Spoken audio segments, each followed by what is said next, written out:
পান, সিগারেট, বিড়ি এই ধরনের ব্যাপার যে গুল এগুলা খায়, যার জন্য আপনার অনেক সময় আমরা এটা মেলিগন্যান্ট আলসার বলি বা ক্যান্সার। আক্কেল দাঁতের সমস্যা, এটার আসলে কেন হয়, কি কোনো চিকিৎসা আছে? মানুষের মাড়িতে যে 32টা দাঁত নেয়ার যে ব্যাপার জায়গা, সেটা সংকুলান হচ্ছে না। তো যখন সাফিসিয়েন্ট স্পেস থাকে না, তখন ওই দাঁতগুলি আঁকা বাঁকা বিভিন্ন দিকে উঠতে চায়, উল্টা দিকে উঠতে চায়, বা পাশের দাঁতকে এসে হ্যাম্পার করে উঠতে প্রেসার দেয়। এবং এই যে ইনসাফিসিয়েন্ট স্পেস বা অপর্যাপ্ত জায়গার জন্য বিভিন্ন রকমের ব্যথা তৈরি হয়। ভাঙা দাঁত বা যেই দাঁতগুলি কমনলি আমাদের জিভ, আশেপাশের গালের মাংস যেগুলোতে ঘষা খাচ্ছে, একটা অন্যতম প্রধান কারণ মুখের ক্যান্সারের। ছুঁইতে পারে না, ধরতে পারে না, খেতে পারে, ব্রাশ করতে যাবেন পারবেন না, মুখের মধ্যে কোনো খাবারও নেওয়া যায় না, প্রচন্ড লাগলে কারেন্টের শক লাইক এটা। তো এই ধরনের পেইনগুলি সাধারণত হয় হচ্ছে নার্ভের সমস্যা থেকে।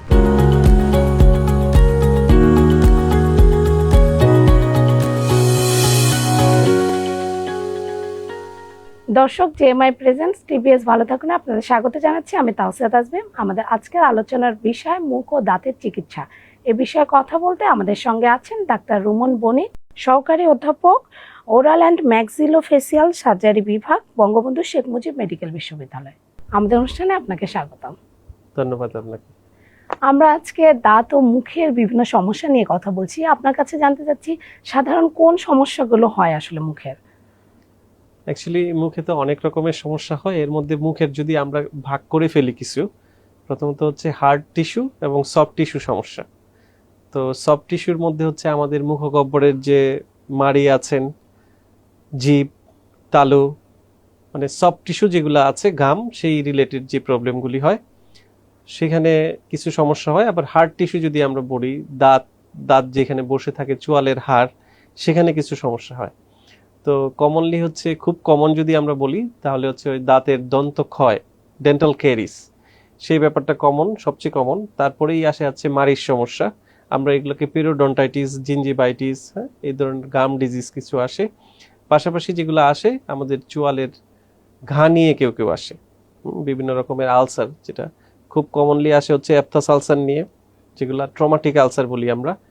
দুশ্চিন্তা, স্ট্রেস, ট্রমা, বিশেষ করে দেখা যায় যে পরীক্ষার পূর্ব রাত্রে, পরীক্ষার কিছুদিন আগের দুশ্চিন্তা থেকে এই ধরনের ঘা মুখের মধ্যে হয়ে যেতে পারে। পাশাপাশি আমাদের আরো ভয়ঙ্কর ব্যাপার হচ্ছে, অনেকেই আমাদের দেশের প্রেক্ষাপটে বা আমাদের সাবকন্টিনেন্টে অনেকেই হচ্ছে পান, সিগারেট, বিড়ি এই ধরনের ব্যাপার যে গুল এগুলা খায়, যার জন্য আপনার অনেক সময় আমরা এটা মেলিগন্যান্ট আলসার বলি বা ক্যান্সার যেটাই বলেন। তো এই ধরনের যে ঘাগুলি হয়, সাধারণত এগুলা ইনিশিয়ালি বা প্রাথমিক পর্যায়ে কোনো ধরনের ব্যথা বা এই ধরনের কোনো সিমটম প্রকাশ করে না, কিন্তু যখন পেশেন্ট টের পায় যে তার মুখে একটা ঘা হয়েছে, ততদিনে অনেক ডেপথে এটা চলে যায়। আচ্ছা, আমরা ওরাল ক্যান্সার নিয়ে একটু পরে কথা বলছি। আপনি মুখের ঘায়ের নিয়ে কথা বললেন, দাঁতের কমন সমস্যা। তো কমন সমস্যার মধ্যে একটা আছে আক্কেল দাঁতের জি সমস্যা। জি জি এটার আসলে কেন হয়, কি কোনো চিকিৎসা আছে বা সমাধান হয়? জি অ্যাকচুয়ালি দেখেন, বিবর্তনের সাথে সাথে মানুষ আস্তে আস্তে ছোট হয়ে যাচ্ছে। মানুষের ফুড হ্যাবিট যেটা ছিল সেটা চেঞ্জ হয়ে যাচ্ছে। আগে মানুষ অনেক র ফুড খেত, অনেক ফলমূল খেত, যার জন্য মানুষের মানুষও একটু বড় ছিল, চোয়ালের দৈর্ঘ্য বড় ছিল। এখন আস্তে আস্তে মানুষ ছোট হয়ে যাওয়ার জন্য মানুষের মাড়িতে যে 32টা দাঁত নেয়ার যে ব্যাপার জায়গা, সেটা সংকুলান হচ্ছে না। যার দরুন এখন ধরেন যাদের আক্কেল দাঁত উঠবে বা আমাদের জেনারেশন যারা, তাদের বেশিরভাগ ক্ষেত্রেই দেখা যাচ্ছে আক্কেল দাঁত উঠার মতো সাফিসিয়েন্ট স্পেস পাচ্ছে না। তো যখন সাফিসিয়েন্ট স্পেস থাকে না, তখন ওই দাঁতগুলি আঁকা বাঁকা বিভিন্ন দিকে উঠতে চায়, উল্টা দিকে উঠতে চায়, বা পাশের দাঁতকে এসে হ্যাম্পার করে উঠতে প্রেসার দেয়। এবং এই যে ইনসাফিসিয়েন্ট স্পেস বা অপর্যাপ্ত জায়গার জন্য বিভিন্ন রকমের ব্যথা তৈরি হয়, যেটা ওইখানে ফুড পার্টিকেলস ডিপোজিশন হয়ে থাকে। আমরা এটাকে মেডিকেল সায়েন্সের ভাষায় পেরিকরোনাইটিস বলি। একুইড পেরিকরোনাইটিস খুবই পেইনফুল একটা কন্ডিশন। অনেক ক্ষেত্রে এই ধরনের কন্ডিশনে যেগুলো আমরা দেখি যে কোনোভাবেই দাঁতটা উঠবে না, ইনসাফিসিয়েন্ট স্পেস, অথবা পাশের দাঁতের সাথে এসে লগ হয়ে থাকে, তখন এগুলো আমরা সার্জারি করে রিমুভ করে ফেলতে হয়, উঠায় ফেলতে হয় দাঁতগুলি। এটা একটু কষ্টের, বাট এই যে আপনার যদি না তুলেন এটা, বা এটার কোনো ট্রিটমেন্টে না যান, তখন দেখা যায় যে আপনার দিনের পর দিন, লাইক কিছুদিন পর পর, 3 মাস 6 মাস পর পর, এটা থ্রু আউট দ্য লাইফ, আপনার হোল লাইফে কিছুদিন পর পর ব্যথা হইতে থাকে। তো এইটা অ্যাকচুয়ালি প্রিভেনশনের জন্য নানান রকম চিকিৎসা আছে। অনেক সময় আক্কেল মাড়িটা ওঠার সময় যদি আমরা মনে করি যে এখানে স্পেস আছে, সেই ক্ষেত্রে অনেক সময় আমরা উপরের যে মাংসটা থাকে যেটার মধ্যে অনেক সময় কামল লাগে উপরের দাঁতে, সেটা কেটে দিলে অনেক সময় ইরেপশনে চলে আসে, উপরে উঠে চলে আসে। অনেক সময় এটাতে আমরা যদি ভালো করে ক্লিন টিন করে দেওয়া যায়, যেগুলো এটা অ্যাকচুয়ালি নির্ধারণ করবে ডাক্তার, যে উনি আচ্ছা। এই ওনার ক্ষেত্রে কি করা উচিত। এটা কি ফেলে দেওয়া উচিত, পাশের দাঁতকে কি ভবিষ্যতের জন্য, পাশের দাঁতের জন্য এটা বিপজ্জনক হয়ে যাবে কিনা, বা তার লাইফের জন্য বিপজ্জনক হবে কিনা। অনেক সময় আরেকটা ব্যাপার আপনারা খেয়াল করবেন যে এই ধরনের আক্কেল দাঁত থেকে দেখা যায় যে আপনার যদি যে আক্কেল দাঁতগুলি ওখানে একদমই জায়গা নাই, উঠতে পারছে না, তো আমাদের একটা দাঁতকে চারপাশে একটা এপিথেলিয়াম লাইনিং দিয়ে মানে আবরণ দিয়ে, একটা পর্দা ঝিল্লি দিয়ে এটা কাভারিং করা থাকে।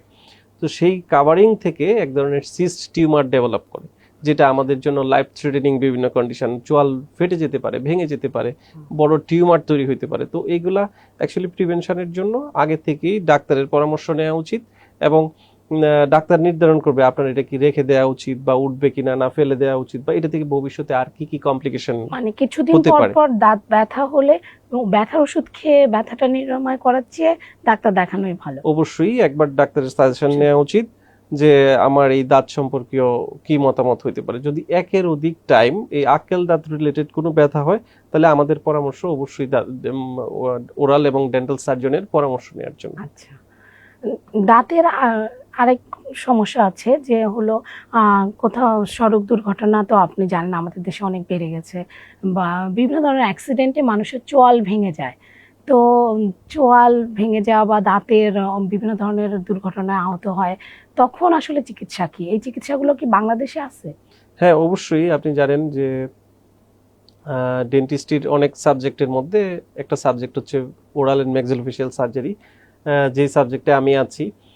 তো এই ধরনের সাবজেক্টগুলি হচ্ছে আমাদের মুখমণ্ডল, চোয়াল এবং আশেপাশের যে স্ট্রাকচার আছে এগুলা নিয়ে ডিল করে। তো হ্যাঁ, আমাদের যখন রোড ট্রাফিক অ্যাক্সিডেন্ট হয়, কমনলি আমাদের আঘাতটা আসে মুখমণ্ডলে। আপনি যখন কোনো কার অ্যাক্সিডেন্ট, বাইক অ্যাক্সিডেন্টের কথা চিন্তা করবেন, তখন প্রথম ফেস বা আমাদের মুখমণ্ডল আঘাত করে। তো সেই ক্ষেত্রে আমাদের চোয়ালের বোনসটা এরকম, চোয়ালের বোনসগুলি অনেকটা ফাঁপা। তো ফাঁপা বোনগুলি মানে এটা আমাদের সৃষ্টিকর্তার বিশেষ গিফট বলতে পারেন, কারণ এই ফাঁপা বোনের জন্য আমাদের ব্রেনে আঘাতটা কম আসে। হ্যাঁ, তো এই জন্য ব্রেনে আমাদের ব্রেন ইনজুরি এই ফাঁপা বোনের জন্য কম হচ্ছে।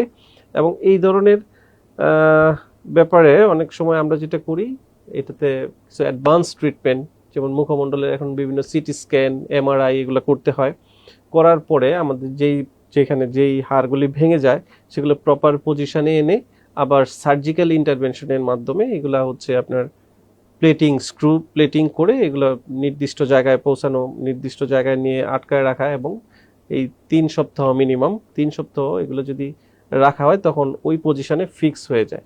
এবং অনেক সময় আপনারা জানবেন যে এই ফ্র্যাকচারের জন্য অনেক আমাদের দেখতে অ্যাপিয়ারেন্স যেটা আমাদের শুধু ফাংশনাল তো অবশ্যই আপনার, কারণ আপনার যদি চোয়াল সঠিকভাবে গঠন না হয় তাহলে আপনি খাবার দাবার খেতে পারবেন না, পরবর্তীতে নানান রকমের জটিলতা আসবে।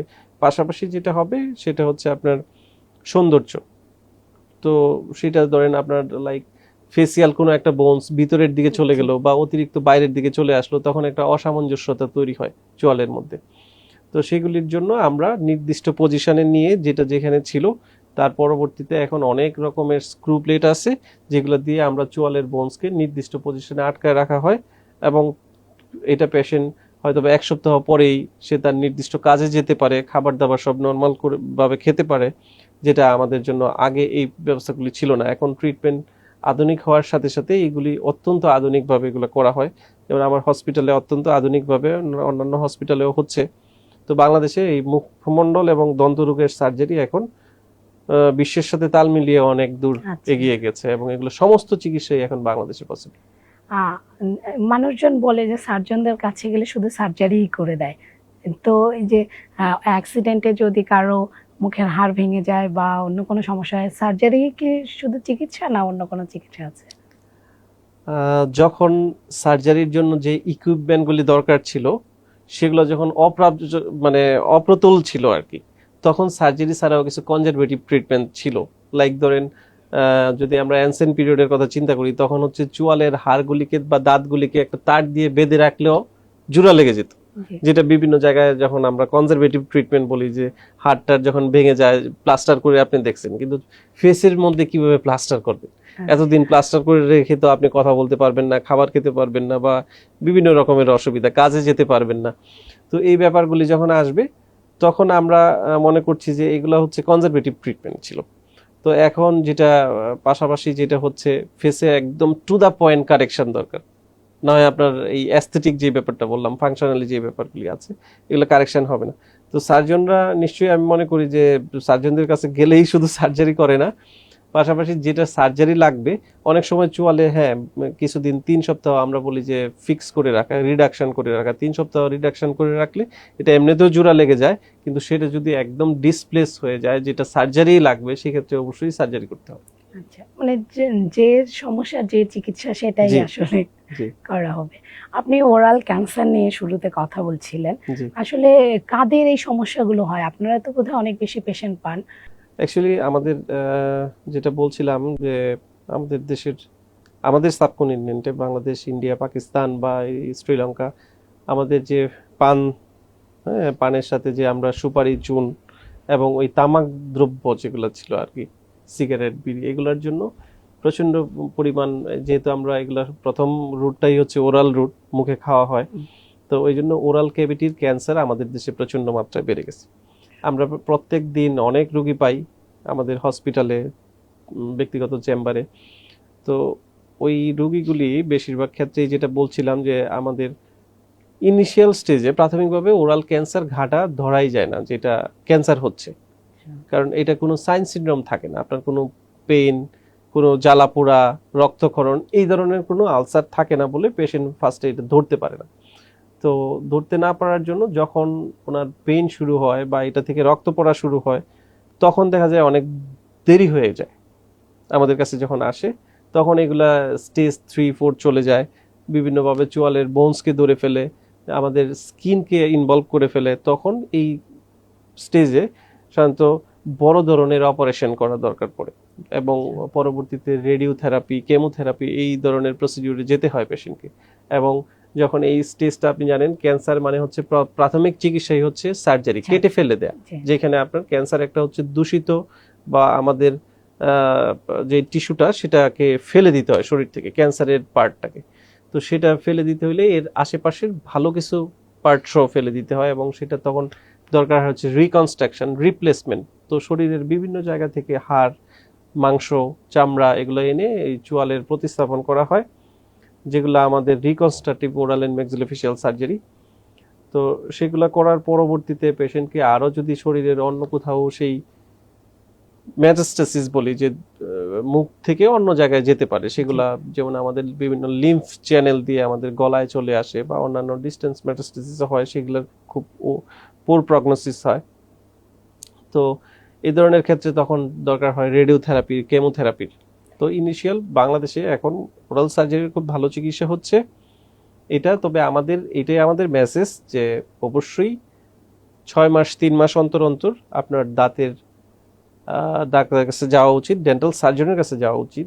উনি দেখবে যে কমনলি সমস্যা এইটা। এবং আরেকটা আমরা খুব নেগলেক্ট করি, সেটা হচ্ছে ভাঙা দাঁত, শার্প টিথ আমরা যেটাকে বলি। ভাঙা দাঁত বা যেই দাঁতগুলি কমনলি আমাদের জিভ, আশেপাশের গালের মাংস, যেগুলোতে ঘষা খাচ্ছে কন্টিনিউয়াস, কর্নিক ইরিটেশন থেকে আরেকটা অন্যতম প্রধান কারণ মুখের ক্যান্সারের। তো এই জন্য এগুলো যদি আপনি ইনিশিয়াল স্টেজে যদি ভাঙা দাঁত, ধার দাঁত বা ইনিশিয়াল যে লক্ষণগুলি দেখে আমরা বলতে পারি যে এটা ক্যান্সারের দিকে যাবে কিনা। ক্যান্সার ছাড়াও নানান রকমের মুখের ঘাটা আছে, তো সেগুলো থেকে ডাক্তাররা দেখে বুঝতে পারবে কোনটার জন্য ওনার কি করা উচিত, উনি আদৌ এই ব্যাপারে কি ট্রিটমেন্ট নেওয়া উচিত এজ আর্লি অ্যাজ পসিবল। সেগুলোকে ইনিশিয়াল যদি আপনার ক্যান্সারও হয়, সেটা যদি আমরা প্রাথমিক অবস্থায় ধরে ফেলতে পারি, তার যে ট্রিটমেন্ট, তার ট্রিটমেন্টের কস্ট বলেন, যে প্রসিডিউর, ভোগান্তিটা যে বলেন, সেগুলো সমস্ত কিছু কমে যাবে অনেক গুণ। তো এই জন্য আমাদের পরামর্শ অবশ্যই 3 থেকে 6 মাস অন্তর অন্তর ডাক্তারের পরামর্শ নেওয়া, এবং স্ক্রিনিং, আমরা বলি যে চিকিৎসা করতে হবে না, অ্যাটলিস্ট আপনি গিয়ে চেক আপটা করে আসবেন। আচ্ছা, তাহলে আমরা অনেক বড় ধরনের রোগ থেকে মুক্তি পাইতে পারি। আর আপনি বললেন যে মুখের ভিতরে টিউমার হয়, এই টিউমার গুলো কেন হয়? মানে টিউমারের কেন হওয়ার উদ্দেশ্য কোনো হচ্ছে কারণ? আমাদের না অবশ্যই আচ্ছা। কারণ আছে, নানান রকমের কারণ আছে। কিছু ডেভেলপমেন্টাল টিউমার হয়। ডেভেলপমেন্টাল হচ্ছে আমাদের যে মুখমণ্ডলের আশেপাশের যে স্ট্রাকচারগুলি আছে, ধরেন আমাদের দাঁত যে উঠতেছে, চারপাশে দাঁতের বিভিন্ন স্ট্রাকচার আছে, সেগুলার বিভিন্ন ডিজেনারেটিভ সিস্টিক ডিজেনারেশন, হ্যাঁ, সেগুলো থেকে টিউমার হয়। তো এগুলা অ্যাকচুয়ালি কাদের হবে এটা বলা খুব মুশকিল। তবে যখন আমরা রোগী আসে বিভিন্ন রকমের, আপনি স্ক্রিনিং এর জি। একটা পার্ট হচ্ছে এক্স রে করলে কোনো ধরনের অ্যাবনর্মালিটি পরিলক্ষিত হয় কিনা সেগুলো থেকে আমরা বলতে পারি। ধরেন আপনার একটা দীর্ঘদিন আগে আঘাতপ্রাপ্ত দাঁত ছিল, সেই আঘাতপ্রাপ্ত দাঁত আপনি হয়তো বা এটার ব্যথা ট্যাথা হচ্ছে না বলে আপনি কোনো চিকিৎসা করছেন না, কিন্তু ওই যে দাঁতের যে আশেপাশের যে স্ট্রাকচারটা সেটা তো মৃত হয়ে গেছে। সেই ধরেন দাঁতের যে পাল্প টিস্যু ছিল, দাঁতের মজ্জা, সেটা গিয়ে দাঁতের মাড়ির মধ্যে গিয়ে জমে আছে, সেটা থেকে একটা সে তখন পাশাপাশি এটা তো একটা ফরেন বডি তখন। তো ওই ফরেন বডিটা ধরেন চারপাশে তার একটা সিস্টিক ডিজেনারেশন বলে, সিস্ট ফর্মেশন হওয়ার জন্য যেই ধরনের এনভায়রনমেন্ট তৈরি করা দরকার সেগুলো তৈরি করবে, এবং তখন বিভিন্ন রকমের সিস্ট তৈরি হতে পারে। এবং সেই সিস্ট টিউমার থেকেও কিন্তু চুয়ালের আমাদের মুখমণ্ডলের বিভিন্ন ডিসফিগারমেন্ট, মানে হচ্ছে আপনার শেপ নষ্ট হয়ে যাওয়া, সাইজ যে আমাদের ফেসিয়াল যে অ্যাসিমেট্রি সেটা আর থাকবে না আর কি, আচ্ছা। সিমেট্রিক্যাল হবে না। অনেকের নার্ভের বিভিন্ন ব্যথার কারণে মুখে ভীষণ ব্যথা হয়, খেতে পারে না, এই সমস্যাগুলো কি বাড়ছে এখন? এটা হ্যাঁ, এখন অ্যাকচুয়ালি বাড়ছে বলতে হয়তো বা মানুষ আগে বেশি পরিমাণে সাফার করত, এখন আর মানুষ ভালো চিকিৎসা আছে জানতেছে, হসপিটালে চলে আসতেছে, মানে ডায়াগনোসিস বেশি হ্যাঁ হচ্ছে। ডায়াগনোসিস বেশি হচ্ছে, বা মানুষ ভালো উপকৃত হচ্ছে বলবো। ধরেন আমাদের একটা কমনলি নানান কারণে দাঁতের তো মুখমণ্ডলে তো অনেক ব্যথা, দাঁতের ব্যথা এক তীব্র ব্যথা, তার পাশাপাশি আছে হচ্ছে ধরেন জয়েন্ট পেন, যেটা আমরা বলি জয়েন্ট পেন। ধরেন টেম্পোরোম্যান্ডিবুলার জয়েন্ট, আমাদের যে দুই চোয়ালের মাঝখানে যে জয়েন্টটা আমরা সমস্ত খাবার খাওয়ার জন্য যেই জয়েন্টটাকে ইউজ করি, তো সেগুলোর একটা জয়েন্ট পেন হইতে পারে, দাঁতের ব্যথা হইতে পারে। পাশাপাশি আমাদের যে নার্ভের সমস্যা, আমরা এটাকে ট্রাইজেমিনাল নিউরালজিয়া বলি, নিউরালজিক পেন। তো নিউরালজিক পেন খুবই ভীষণ রকমের ব্যথা নিয়ে আমাদের কাছে আসে মানুষ। তো এটা এরকম একটা সমস্যা যে ছুঁইতে পারে না, ধরতে পারে না, খেতে পারে না, এরকম। আপনি শেভ করতে যাবেন সেটা পারবেন না, ব্রাশ করতে যাবেন পারবেন না, আপনি কোনো কিছু ছুঁয়াইতে পারবেন না, টাচ করতে যাবেন না, এরকম। মুখের মধ্যে কোনো খাবারও নেওয়া যায় না, প্রচন্ড লাগলে কারেন্টের শক লাইক একটা সেন্সিটিভিটি, এরকম। হ্যাঁ, কারেন্টের শক করার মতো একটা পেশেন্টরা প্রায় বলে। তো এই ধরনের পেইনগুলি সাধারণত হয় হচ্ছে নার্ভের সমস্যা থেকে। আমাদের যে মুখমণ্ডলে যে নার্ভটা আসে সেটার বিভিন্ন রকমের ডিজেনারেশন শুরু হয়। নার্ভের যে উপরে একটা মাইলিনেটেড শীট থাকে, সেটার ডিজেনারেশন থেকে এই ধরনের ব্যথা হয়। তবে আসার কথা হচ্ছে চিকিৎসা করলে অনেক ক্ষেত্রেই, বেশিরভাগ ক্ষেত্রেই আর কি, পেশেন্ট খুব দ্রুতই সেরে যায় এবং পেশেন্টকে স্বাভাবিক জীবনে ফিরিয়ে নেওয়া সম্ভব। বিভিন্ন রকমের সেটা হইতে পারে বিভিন্ন রকমের ওষুধ, ইভেন তো এটা সার্জারির পর্যন্ত ব্যাপার হইতে পারে আর কি। আচ্ছা, তার মানে চিকিৎসা আছে এবং চিকিৎসা আছে ভালো এবং হয়। ভালো হয়। আমরা একেবারে শেষ পর্যায়ে চলে আসছি, আপনার আমাদের দর্শকদের উদ্দেশ্যে কিছু বলার থাকলে আপনি বলতে পারেন। দর্শকদের উদ্দেশ্য হচ্ছে দাঁত, মাড়ি এবং মুখমণ্ডলের স্বাস্থ্যের জন্য নিয়মিত দাঁত পরিষ্কার করবেন। রেগুলার 2 বার দাঁত ব্রাশ করতে হবে, রাত্রে ঘুমাতে যাওয়ার আগে এবং সকালে ব্রেকফাস্টের পরে, এটা করা উচিত।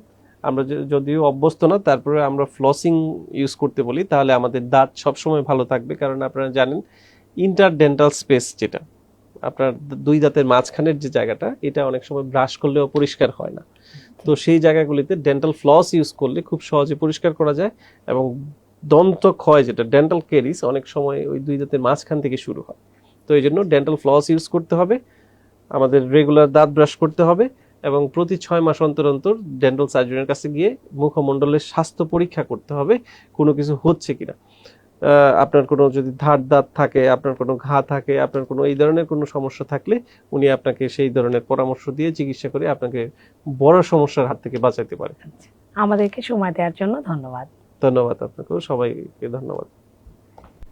এই ছিল জিএমআই গ্রুপ প্রেজেন্টস টিবিএস ভালো থাকুন। আমাদের সঙ্গে থাকার জন্য ধন্যবাদ।